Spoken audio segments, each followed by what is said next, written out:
There is a sense in which Jacob in this passage serves as a model for all of us who have been going through things that others don't see, showing up looking like we planned to get there all along, but they don't really know what you went through to get there, do they?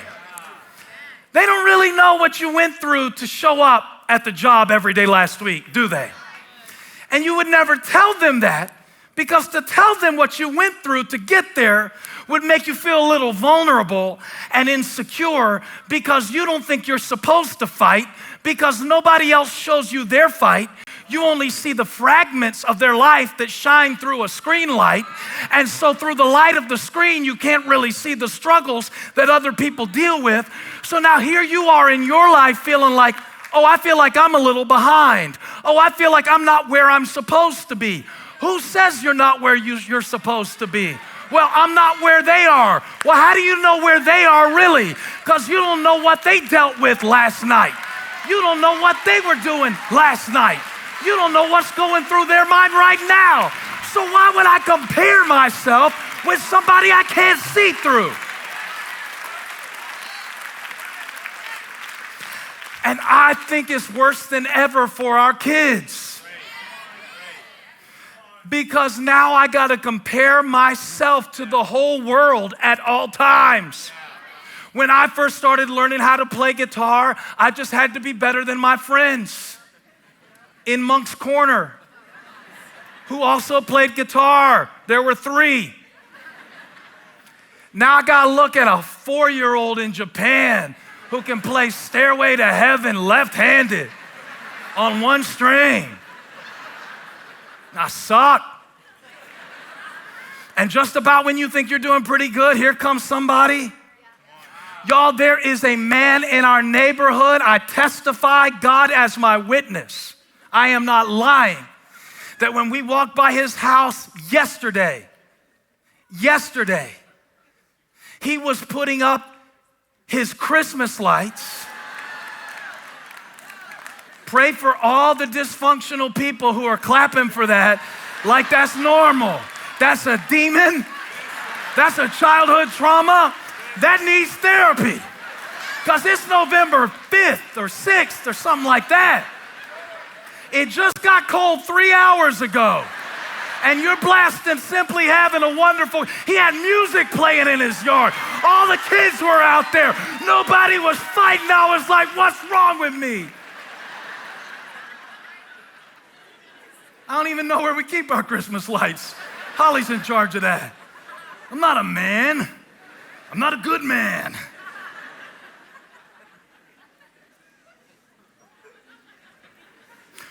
When my kids started playing sports, I thought, well, maybe I'll coach their team.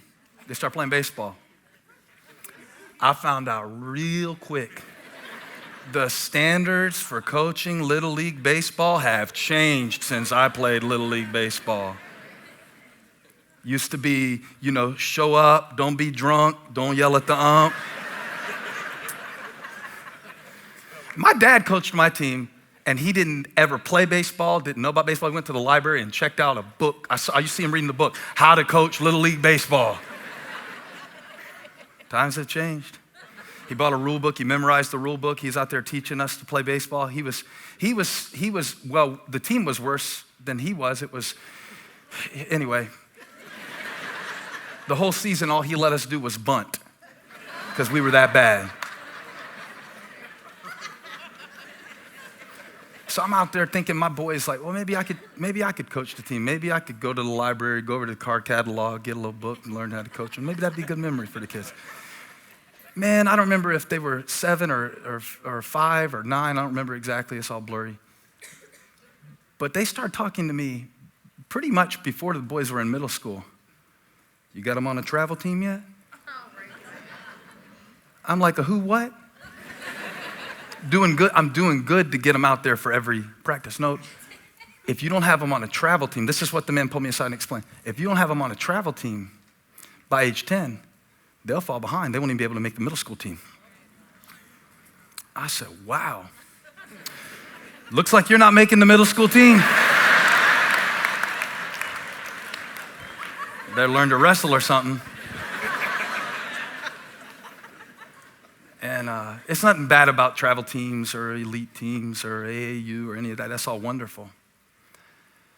Except when your whole life begins to kind of feel like that, where I feel like I'm behind and I don't even know how I got behind, but it seems like everybody knows something, has something, sees something, and can do something that I can't do. What I realized about Jacob's life as the sun was rising and he was limping is that he was born feeling behind.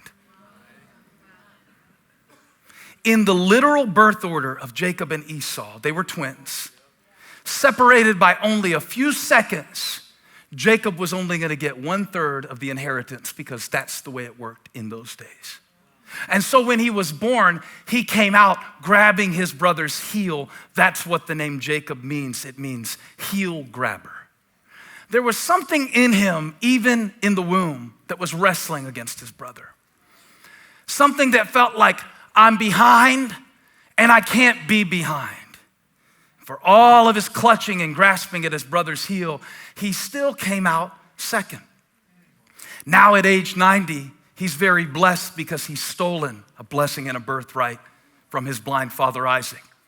But yet there's a wrestling match that happens on his way to reconcile with Esau. It's been 20 years since he's seen him.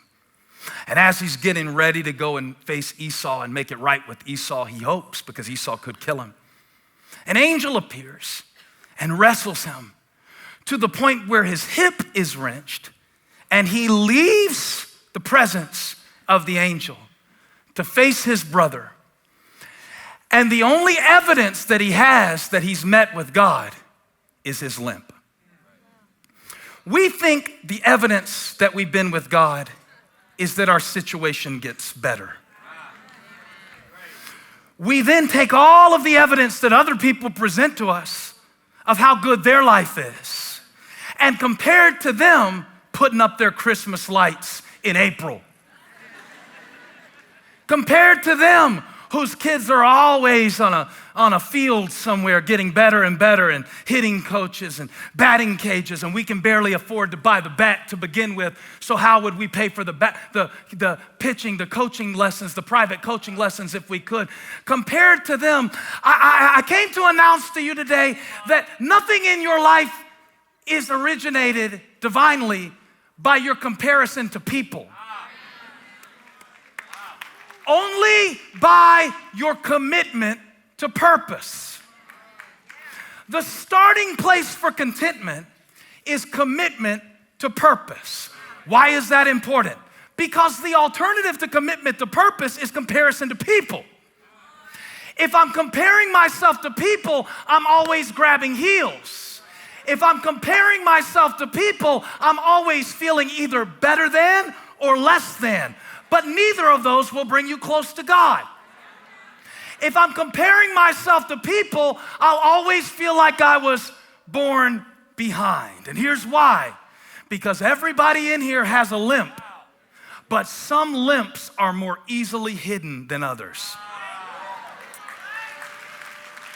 Some limps show up later in life.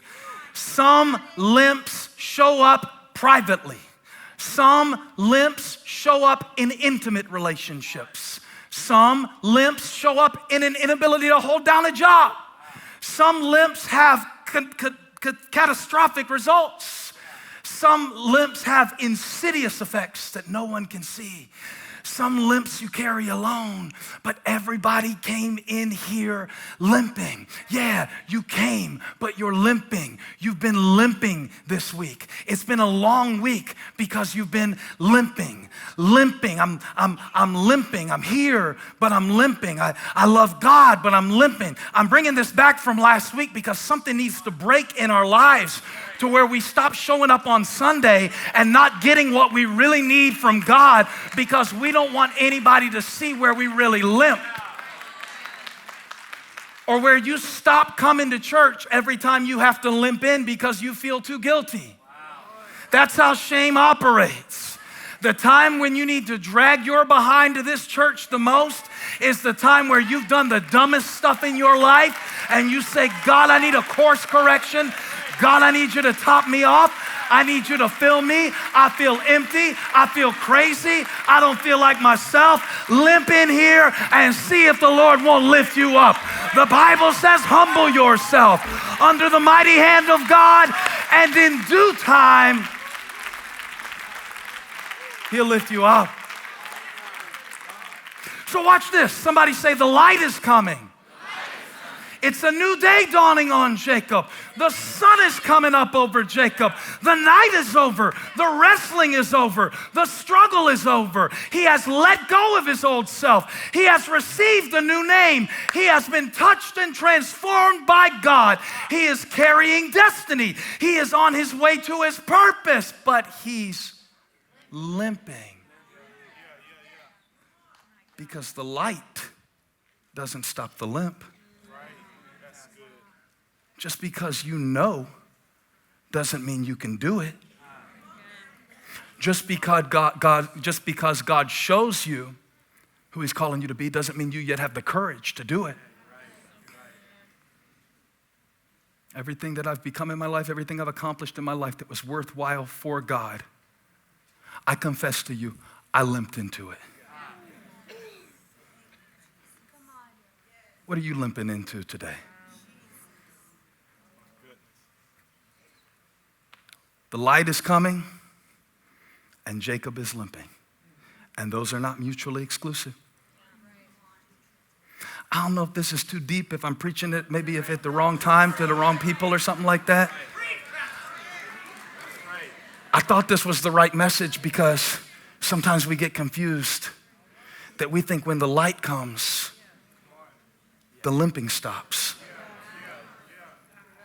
That we think that when we see Jesus, meet Jesus, receive Jesus, grow in Jesus, that means that we're automatically going to accelerate and reach the place where He's called us to be. The evidence of this meeting with Jesus was a limp that never left Jacob's life. So I suggest to you that some of the times of the greatest light will also be the times of the greatest limp. And the Bible says that Jacob limped all the way to the place where he met his brother. Side note, you can get there limping.